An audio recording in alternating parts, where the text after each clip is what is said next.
We are in the month of December, and the Nationals have their eyes set on free agency. On today's Locked On Nationals, we rank the top free agency positions that the Nationals need to address. I think you might be surprised.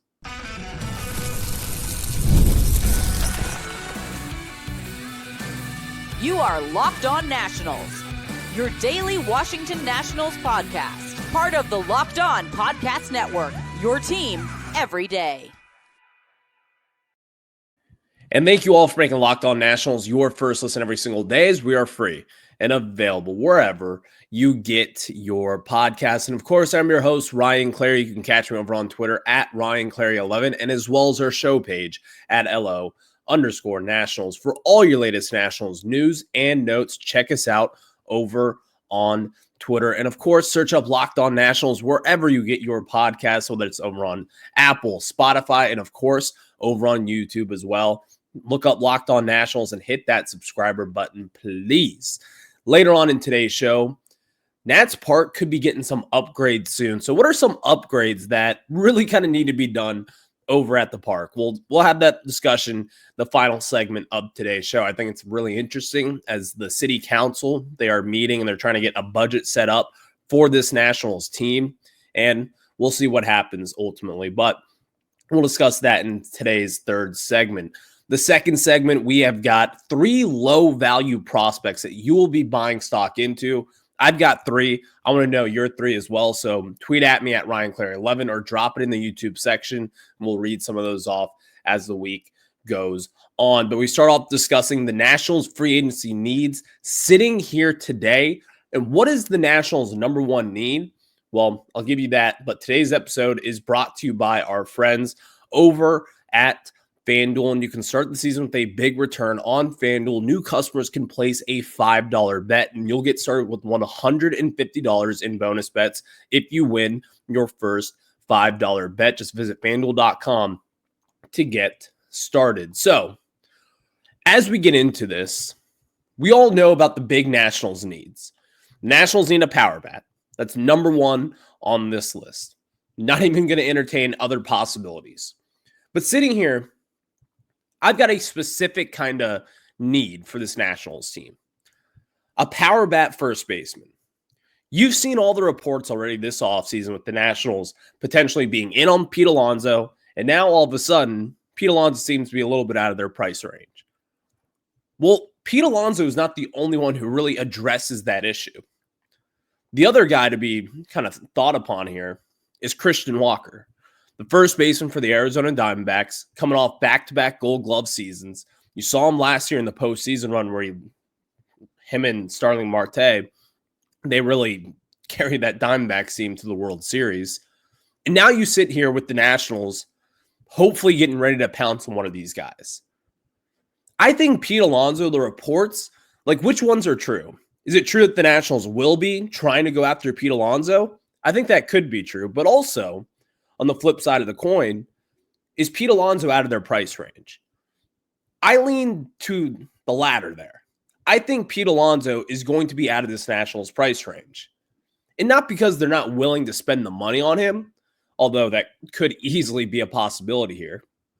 But I think Pete Alonso is going to go to a team like the Yankees if they miss out on a Juan Soto. Go back to the New York Mets.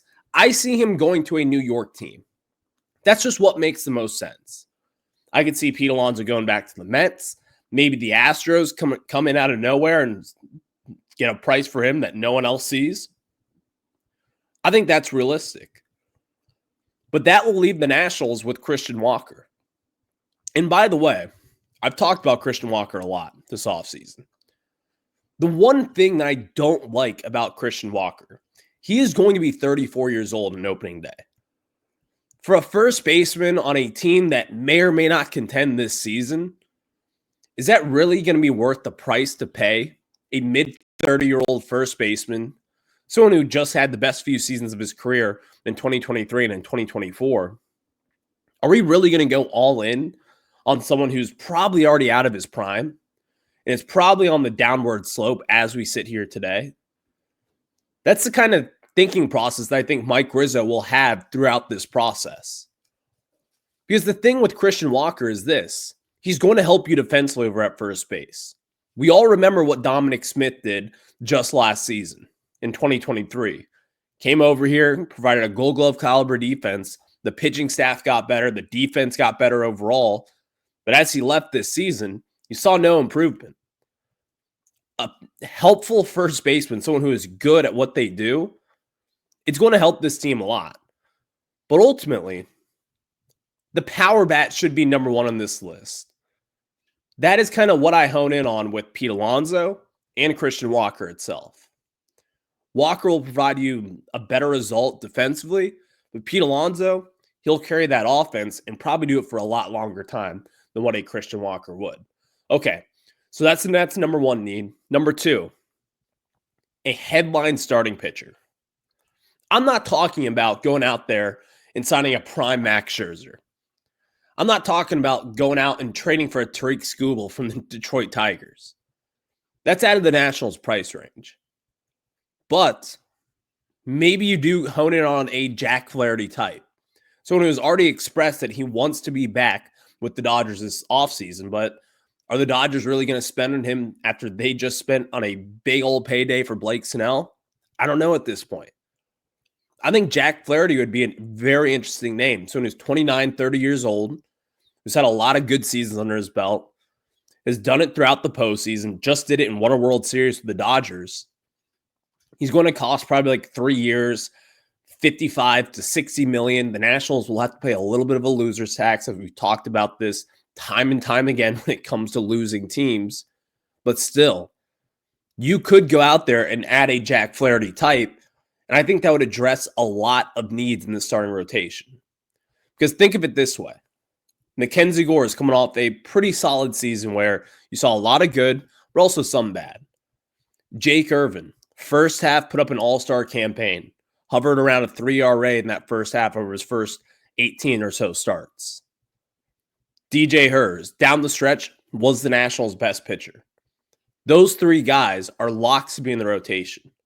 And then you also have Cade Cavalli coming back from Tommy John, a former first-round pick, top prospect in the organization, top 100 prospect in all of baseball. So if you add a headlining starting pitcher, whether it's a Jack Flaherty, or maybe you go crazy and go with the Max Fried, which I don't really anticipate, but also another name out there, wouldn't be your front headline starter, but it would be fun. How about a Max Scherzer, 40 years old, come back where he won multiple Cy Youngs here in DC, won a World Series with us, finished his career as a Washington National at the age of 40, helped pave the way for these younger guys on this team like Mackenzie Gore, like Jake Irvin, like DJ Hers, and all the other young pieces in this organization. I think that would pay off pretty damn well. Someone who has won with Davey Martinez, someone who has won with Mike Rizzo. I would not be totally surprised to see the Nationals go out there and sign a Max Scherzer. But also, on the other hand, I think Max Scherzer is going to want to win one more World Series before he calls it a career here. So I don't know if the Nats will be in that, but still could be interesting. Third Nationals need heading into this offseason. Closer. You just shipped off your all-star closer, but you might be asking, what did they get in return? They got nothing in return for that all-star closer. Never forget that. So now the Nationals are in the market to get a closer. It could be Zach Brixey. It could be a Jose Ferrer already on this roster, but I don't think that's really a smart solution there. To just give the reins to these young guys who have no closing experience up in the bigs. If I were the Nationals, I'd go after a Clay Holmes type for the New York Yankees. Clay Holmes was kind of one of those guys where he was under the bright lights in the Bronx. When you're playing with the New York Yankees, is there anything that adds more pressure to your to-do list than a Major League Baseball player playing in New York at Yankee Stadium every single day? I don't think so. So if I'm them, if I'm the Nats, I'm going after a Clay Holmes type. Or also, if you really want to splurge in this list, you got the Tanner Scott. The Padres just gave up a ton of prospect for him. He's now a free agent. And I think the Nationals, number one, I think this could be a great move regardless. If you plan for this guy to be the future closer of your team, or you look at him to trade him at the deadline. Closers will always provide value, whether it's for your own team or if it's for another team. If you're not projecting yourself to win this season, which I expect Nationals to take a much bigger step this year than what they did this past season, then maybe you trade Tanner Scott or on the other hand here, you've got a closer for the next few seasons. Lastly, a third baseman just for 2025. That is your last need that I think the Nationals have to address this offseason. You can go with a Gio Urshela type who was DFA'd earlier on this season by the Twins, or you can go after a Yohan Moncada from the White Sox, someone who's young, hasn't stayed healthy whatsoever. But the reason why I'm not addressing this from the long-term situation here is because you have Brady House. Now, if the Nationals do dip in that trade market, then we're talking about bigger name third baseman here that could fill that void. But I sit here today, and I don't necessarily know who will be your Nationals opening day third baseman. It could be Jose Tena, but still, knowing the Nationals, they're going to want to make a savvy move over there. I think Gio Urshela, who has provided very good defense over the years over at the hot corner, he could be in play, but also a Yohan Moncada type. Someone that you hope stays healthy. You can move him around the diamond as well. And at times when he is healthy, he provides a ton of power. So I think that does pretty well for a Nationals team in this rebuild looking for some juice in this lineup. So those are your four Nationals needs. I want to know what yours are. If I missed any, let me know. Just tweet at me at Ryan Clary 11. Thank you all for making Locked On Nationals your first listen every single day, as we are free and available wherever you get your podcasts. And of course, check us out over on YouTube. Again, search Locked On Nationals. But now, which Nats prospect would you buy stock into heading into 2025? I've got a couple different names here that aren't the biggest names in the world, but you should buy stock into them sitting here today. We'll discuss that after we tell you guys about our friends over at FanDuel and get ready to tackle the NFL action with FanDuel, America's #1 sportsbook, because right now, new customers can bet $5 and get $150 in bonus bets if you win. The FanDuel Sportsbook app gives you everything you need to place live bets on the NFL all in one place. You can get a hunch in the middle of the game. You can check out the latest stats, view live play-by-play, and so much more on the same page where you place your bets. Just visit FanDuel.com to join today. And like tonight, you've got the Broncos and the Browns. Bo Nix has been on a charge here lately. I'm going to take the Broncos on the money line, and you can do that with our friends over at FanDuel. All you have to do is go to FanDuel.com. That is FanDuel.com, and never waste a hunch and make every moment more with FanDuel, the official sportsbook partner of the NFL. Thank you all for making Locked On Nationals your first listen every single day, as we are free and available wherever you get your podcast. Later on, we're going to talk about some upgrades potentially coming over to Nats Park. I've got one thing that really kills me about Nats Park that I think that just needs to be done. I mean, this ballpark is not that old. It was open in 2008, 2009, and there's already some parts that are rusted out. I'll discuss that a little bit later on in today's program, but 3 low-value prospects that you should buy stock into. Now, these are guys that you have heard of in the past, but I think we kind of need to take a little bit of a deeper dive in there. Number 1 prospect that I think you kind of need to buy stock into is left-handed pitcher Jake Bennett. In 2023, he was a second-round pick by this Washington Nationals team, and if you remember, Jake Bennett 2022 rather, not 2023, coming out of the University of Oklahoma. He's 24 years old.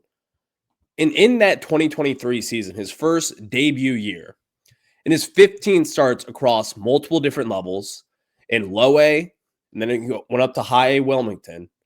In 15 starts, he had 63 innings pitched, 73 strikeouts, only 16 walks, only 4 home runs given up in those 15 starts as well. Jake Bennett was at first, in his first 9 starts with Fredericksburg, we were talking about this guy rising up prospect rankings and then rising through the minor league level as well. Well, he got shipped up to high A, probably would have gotten up to double A that season as well. But then elbow injury, shut down with Tommy John surgery. I expect him to be fully 100% healthy entering this 2025 campaign. And if he is, then I think the Nationals will again be talking about this guy being one of their better left-handed pitching prospects. You had DJ Hurst this last season. I think Jake Bennett could be better if he is 100% healthy. But I don't know if he's going to be 100% healthy. That is the big key here. So with this buying stock into him, I'm buying stock into the fact that this guy will be 100% healthy and that he will be a potential, not ace kind of type for this organization, someone who can provide some innings pitched down the stretch, someone who can be a legit weapon out of the bullpen or maybe even just as a starting pitcher. But this guy was really good.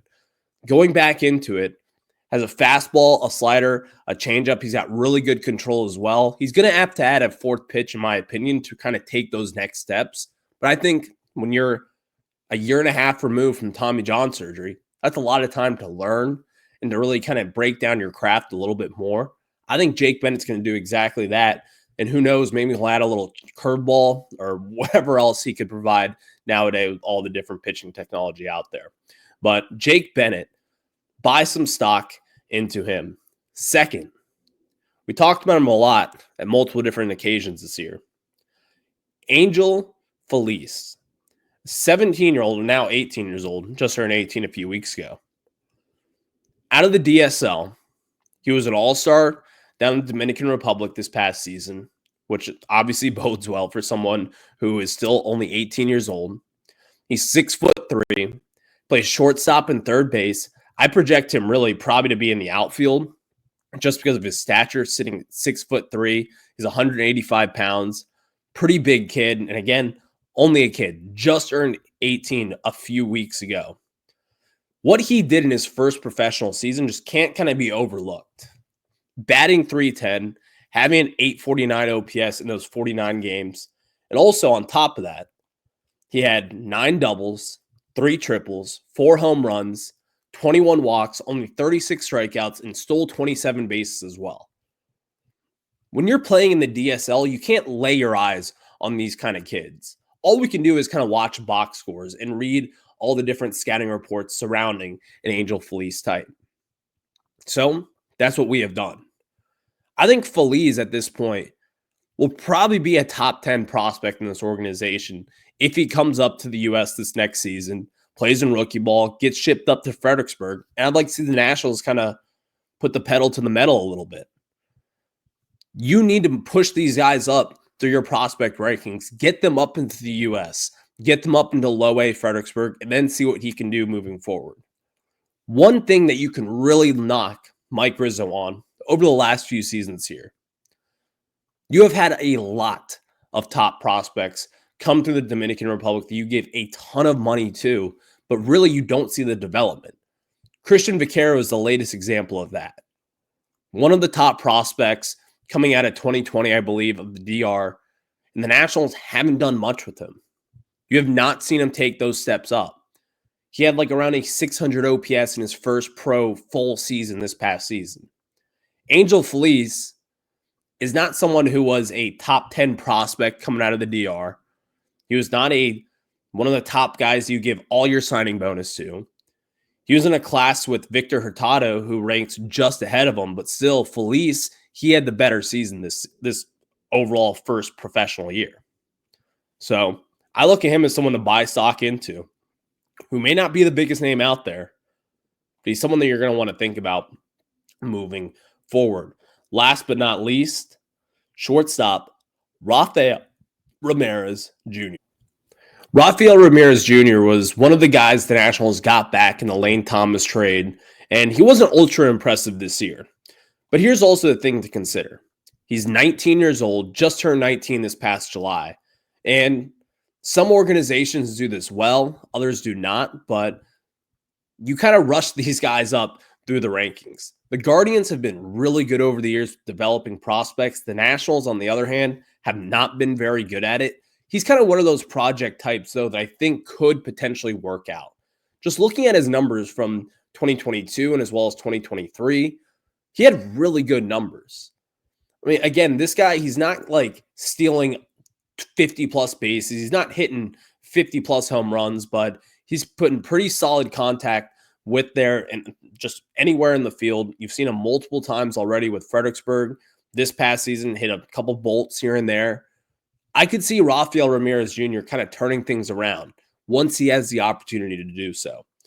And looking at his numbers with Fredericksburg, he batted 170 with a 554 OPS.